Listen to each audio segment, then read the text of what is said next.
பிறர் நம்மளை புகழ்றதோ இகழ்றதோ, பிறர் நம்மளை உயர்த்துறதோ தாழ்த்துறதோ, பிறர் நம்மளை கருத்து சொல்றதோ விமர்சிக்கிறதோ இது நம்முடைய வாழ்க்கையுடைய முடிவு செய்யாது. என்ன ஆனாலும் சரி, நம்முடைய வாழ்க்கையுடைய இலக்கை ஒரு நாள் நம்ம அடைஞ்சுதான் ஆக போறோம். ரசூலுல்லாஹி ஸல்லல்லாஹு அலைஹி வஸல்லம் 21 ஆண்டு காலம் அந்த நபித்தோழர்களுக்காக உழைக்கிறாங்க.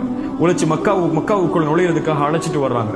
மக்காவுக்குள் நுழையும் போது அந்த இணை வைப்பாளர்கள் தடுக்கிறாங்க.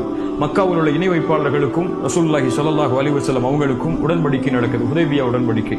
அந்த ஹுதைபியா உடன்படிக்கையை எந்த நபித்தோழரும் விருப்பத்தோட ஏற்றுக்கொள்ளல. ரசூலுல்லாஹி ஸல்லல்லாஹு அலைஹி வஸல்லம் தன்னோடு இருக்கக்கூடிய சக மனிதர்களுடைய விருப்பம் தான் முக்கியம்னு சொல்லி அந்த உடன்படிக்கையை விட்டிருந்தாங்கன்னு சொன்னா மக்காவுடைய வெற்றி கிடைச்சிருக்காது.